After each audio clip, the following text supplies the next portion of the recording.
We'll let our kid stay with you, Mom. Even if he's sick, living with your grandchild every day must be a blessing, right? The voice of my son, heard over the phone, seemed to drip with malice, as if mocking me. I hugged my grandson tighter, covering his ears so he wouldn't hear. My grandson, who had just turned 7, had been to the hospital recently. There, he was diagnosed with a certain illness, and my son and his wife left him at my house. Seeing my grandson sitting dejectedly at the front door when I got home from work made my heart leap. I was abandoned by my parents because I'm sick. I wish my son could put himself in my shoes. I immediately called my son. And what I got was a blatant declaration of abandonment. My son's wife, likely standing next to him, laughed vulgarly, saying, "We don't want to catch his illness, so let the old hag who's not long for this world take care of him," and then hung up the phone with a burst of cruel laughter. After the phone was unilaterally disconnected, I looked at my trembling grandson in my arms and made up my mind. I'll raise him. First, I need to. My name is Yvonne. I'm a 57-year-old office worker. I married my husband at 22 and gave birth to our son, Ken, the following year. My husband adored Ken, and our family of 3 lived happily together. He's so cute. Having such a lovely child makes us so happy, my husband would say, beaming with joy as he held Ken. But that happiness didn't last. When Ken was 2 years old, my husband suddenly fell ill and passed away. I was devastated, but I knew I had to raise Ken on my own now, so there was no time for me to be sad. Since then, I've worked tirelessly, raising Ken as a single mother. I never remarried. Luckily, since I had been a full-time employee even before I got married, I was able to raise Ken without financial difficulties, managing to support us both on my own. Ken, now 34. He works as a businessman in a normal-size company, but he's always been somewhat frivolous and easily swayed. He landed his current job somewhat aimlessly, having been nudged into it by a college friends. At 26, he married Maria, a woman his age. Maria has a very strong personality, and I've never had a good impression of her since they started dating. For instance, she frequently visited our home but never once said "excuse me" for intruding upon arriving or leaving. I gently brought this up with Maria at one point, saying, "Maria, it's fine for you to come over, but I'd appreciate it if you could at least greet to me." Maria then defied me with a sullen attitude. "What? Why should I have to greet to you? I'm a guest. I'm doing you a favor by being here. It's seriously annoying to be told what to do." I was taken aback by her defiance, more than I expected. Ken, for his part, told me not to be so strict. I believe it's common sense to say "excuse me" for intruding when visiting someone else's home, but it seems that doesn't apply to Maria. Ken seems to be completely under the thumb of the assertive Maria. After Maria left, I once again pointed out her behavior to Ken, but he brushed it off with "it's fine, isn't it?" Such incidents have led me to have a poor impression of Maria. Of course, I've repeatedly told Ken that I wish he would be more assertive. The two of them rented an apartment after getting married and started living near our house. The following year, their son Ricky was born. He is my first grandchild. Children grow up so fast, and before I knew it, Ricky was 7 years old. One day, as I was coming home from work and my house came into view, I noticed someone sitting at the front door. Who could that be? As I got closer, I realized it was Ricky. Having been busy with work recently and not seeing my son, his wife, or Ricky, I was surprised but also filled with joy at seeing Ricky after such a long time. "Ricky, it's been a while. What are you doing out here?" When I called out, Ricky slowly looked up and met my eyes. "Grandma." Seeing Ricky's face for the first time in a long time, I was at a loss for words due to surprise. There were pale patches on Ricky's face, and his eyes were red and swollen as if he had been crying. I tried to stay as calm as possible and invited Ricky inside the house. Then I gently asked, "Ricky, what happened? Can you tell Grandma about it?" Ricky nodded slightly and began to speak in bits and pieces. You see, I got a skin disease. I forgot the name because it was complicated, but they said it's a rare disease. Seeing young Ricky with trembling lips and a pale face pained my heart. A rare disease? Is that really what they said? Yes, Mom and Dad said so. Ever since I got this disease, they haven't looked at me. And then, today, they brought me here in front of Grandma's house and told me to wait for Grandma, and then both Mom and Dad went away. Shocked by Ricky's story, I hurriedly called Ken. I made sure Ricky couldn't hear the conversation by having him stay in the living room to drink some tea while I moved to another room. Ken, I heard it from Ricky. What were you thinking, leaving him in front of our house without any notice to me? Oh, Mom, you're back. Yeah, about Ricky, he got something called pityriasis simplex, a real tough situation. Pityriasis simplex. I remembered hearing that name before. It had been featured on TV once. If I recall correctly, it's something children often get. And it wasn't supposed to be a rare disease. Is that a rare disease? The dermatologist said it's pityriasis simplex. It's a complicated name, so it must be a rare disease, right? So, since we might get infected, Maria suggested that you should take care of him, and I agreed. So, please, Mom, take care of Ricky for us. Thanks a lot. What? Do you call yourselves parents? That's just irresponsible. I was furious at Ken's unbelievable statement and yelled at him. Then, the phone was passed to Maria, and her shrill voice came through. Ken and I are still young and have our whole lives ahead of us. It would be terrible to catch such a creepy skin disease. So, let the old lady who's closer to the end take care of it. Bye. And with that, she hung up unilaterally. Stunned, I quickly pulled out a book from the bookshelf that lists various diseases, their symptoms, and treatments to look up pityriasis simplex. Good. Just as I thought, it's just a common condition. We can handle this. The research confirmed that pityriasis simplex is not a rare disease and that most cases can be cured with proper treatment. Relieved, but at the same time, my anger at my despicable son and daughter-in-law bubbled up. They had arbitrarily decided it was a rare disease based on the difficult name and left him with me because they didn't want to catch it themselves. How selfish. I'll definitely raise Ricky right.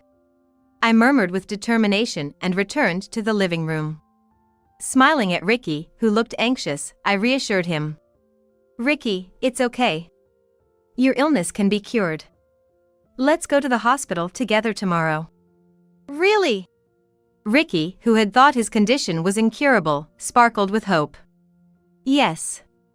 It's not a severe disease, so don't worry. And from today, you'll live with Grandma. It's okay.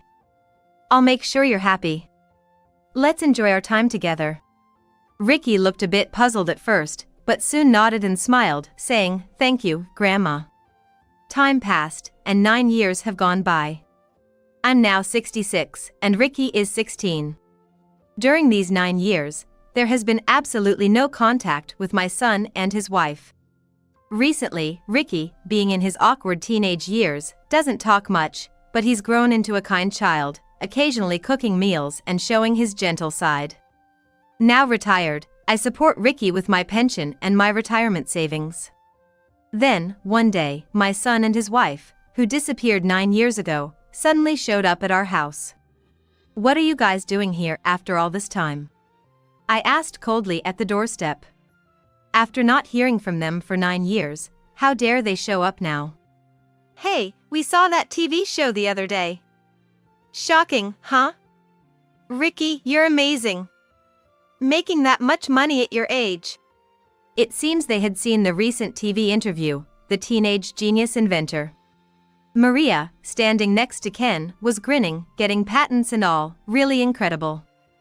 We're talking big money here. Yes, Ricky is talented at inventing and had recently obtained a patent. From their attitude, it was clear they thought Ricky had made a fortune from his patents and came here today with that in mind. Not a single word of concern for Ricky from them, just talk about becoming rich. Such a despicable couple as ever. Then, Ricky appeared behind me. He overheard our conversation. Hey, Ricky. We're here to pick you up. A son is a son, even if he's struggling with a disease. Let's live together again, with your dad and mom. Ken was being dramatically insincere. Ricky responded coldly, huh? Who are you? Ricky, now a high schooler, is old enough to know better. It was clear from the conversation he overheard that his parents were here for the money, having abandoned him, and he felt no attachment to them now. The parents were taken aback by Ricky's indifferent attitude but quickly recovered and started talking non-stop. Then they said, Ricky's sick, so his life will be very hard. That's why Maria and I will support him. What? Don't talk big to me when you abandoned me. Don't pretend to be the father now. Ricky, having listened to them for a while, clicked his tongue in disdain and snorted in derision. I'm also appalled that they still assume Ricky has a severe disease. Ricky's face is all cleared up now, isn't it? Ken and Maria, you've been mistaken all along. Ricky didn't have a rare disease. Pityriasis simplex is just a common condition seen in children. Ricky got completely better about a year later. My explanation left my son and his wife dumbfounded. Then, Ken suddenly changed his tone, tricked. This is nonsense. Why didn't you tell us something so important? Followed by Maria, that old hag kidnapped our child. Took him from us for 9 years. Give us back our child, you kidnapper. As the two of them ranted and raved, Ricky quietly took out his smartphone from his pocket and called the police. The police are on their way. And just so you're not mistaken, because you get a patent doesn't mean you instantly become rich. It only starts to pay off when a company decides to use the technology, and then I might start seeing some royalties. It's not like it's a discovery of the century or a widely used patent. The dream of becoming rich is just that, a dream. All the money I've received so far has gone into paying for materials, so yeah, I don't have any money. After Ricky calmly explained this, the two of them turned red and burst out, what the hell is that? Then why did we even come here? Watching them rage, Ricky sighed. Don't know. You came here on your own, now leave on your own. Ricky said with a chuckle. Ken yelled back, don't you get smart with me. His fist clenched, ready to leap at Ricky, but I stepped forward to protect him. Just then, a loud male voice shouted. Stop it! It was a police officer outside the window. He had seen Ken about to strike through the curtain and acted quickly. Another officer quietly entered from the front door and stepped between us and Ken. Ken, with his fist still raised, waved it off with a laugh, pretending he was doing nothing wrong. Then to Ricky, whatever inventor or whatever you think you are, don't get cocky, you brat. Live with that old hag forever. He spat out these parting words and left. When the police asked us if we were okay, we confirmed we were fine. After explaining the situation, the police advised not to let my son and his wife into the house again, and I nodded in agreement, promising to do so. The police reassured us that they would help if anything else happened, which was a relief. After the police left, I was worried about Ricky's mental state and asked, "Are you okay?" It must have been tough, acting tough in front of his biological parents who treated him like that. If I said I wasn't shocked, it'd be a lie. I thought I knew my parents were the worst for abandoning me without even properly listening to the doctor's explanation, labeling me with a rare disease. But I never thought both of them were that stupid. Thinking just because of a patent, I'd be rich, and spouting all that nonsense, did they really think I'd agree to live with them after that? Ricky sighed deeply, clearly disgusted as he ran his fingers through his hair. But then, he narrowed his eyes and looked down at me. More importantly, Grandma, why did you try to protect me when I was about to get hit earlier? I'm 16 and bigger than you don't need to protect me. I was taken aback by Ricky's statement. What are you talking about? No matter how old you get, you want to protect your children. It doesn't matter how big you are. After I seriously responded, Ricky groaned in a low voice, then turned his back to me. I'd hate it more if you got hurt," he said brusquely and went back to his room. Apparently worried about me. It made me happy to see Ricky had grown up to be so kind. Later, I contacted a certain person. A few days later, I went to the house where my son and his wife currently live, accompanied by that person. When we rang the doorbell, Ken opened the door with a listless expression and was shocked upon seeing me and the person beside me. "Harry! Why are you here?" The person beside me was Ken's friend, Harry. Ken's voice made Maria come rushing from inside, turning pale. "Harry." Ignoring me, my son and his wife were terrified by Harry's visit. "It's been a while, Ken and Maria," Harry said, and Ken asked in disbelief, "How did you know where we are?" I answered his question. "When you came to our house the other day, you mentioned you had bought a house in East Side and were living there. I didn't miss that." "But how did you find this place with just the town name? We didn't give you the exact address," Ken said in a panic. "Yeah. Just knowing the town name wouldn't have made it easy to find your address, so I hired a private investigator to focus on searching this area." "A private investigator? Like a detective?" "Then, they quickly found you. That's why I contacted Harry and we came to see you two today." "Using a private investigator is cowardly. That's no different from a stalker." Harry glared sternly at the shouting Ken. "Swindlers like you saying anything doesn't affect me. More importantly, Ken, Maria, it's time to pay back the money I lent you." Harry's stern voice filled the room. It caused the couple to shudder. Indeed, Harry, Ken's friend, had lent the couple some money. I only found out about this fact after my son and his wife had disappeared for a while. Harry had come to my house to tell me he had lent them money but hadn't received a single penny back and had lost contact with them. He had wondered if they were in such financial trouble that they might have returned home and had come to check. He asked me to contact him if I ever found out where they were living. You two cried to Harry that Ricky was suffering from a rare disease and that money was tight, drawing on his sympathy to borrow $5,000, right? My words made my son and his wife bow their heads, trembling. Not just from Harry, but you also borrowed money from others under the same pretext. And when repayment became impossible, you left Ricky at my house and disappeared without repaying anyone a cent. You exploited people's kindness for your own gain, truly despicable. "No. But we really thought Ricky had a rare disease." "Yes. We really believed that, so we borrowed the money." The couple's excuses made me furious. "What are you talking about? Even if you believe that, you didn't do anything for Ricky's treatment. You took him to the dermatologist once and then neglected him, not spending any money on him. So, where is all the money you borrowed from friends? If it wasn't spent on medical bills, do you still have it? Of course not. It probably all went on yourselves, didn't it? You are the worst, both as parents and as human beings. Shame on you." The couple fell silent. "The real reason you left Ricky at my house wasn't because you were afraid of his disease spreading, but to evade repaying the money you borrowed from everyone around you. Before abandoning Ricky, you two were frequently going on trips and started wearing only branded clothes." "No, but it's also true we didn't want to be around Ricky because his disease creeped us out." The couple continued with their excuses even at this stage, with content that was utterly despicable. I sighed deeply and said, "Ricky is better off not having been raised by parents like you. He might have ended up with a warped personality because of you. I'm glad he grew up to be such a kind and fine person." The couple made sulky, dissatisfied faces.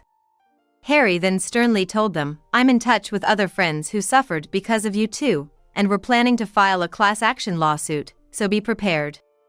"A lawsuit? Wait, isn't that a bit too much?" "Too much? How? Unless you can pay back everything you borrowed from me and others right now." "But you've spent it all, haven't you?" Harry's questioning left the couple speechless. I never dreamed I'd be betrayed by Ken, a longtime friend. After you two disappeared, I was left distrusting people for a while. I will never forgive you." Harry glared at them with eyes full of hatred.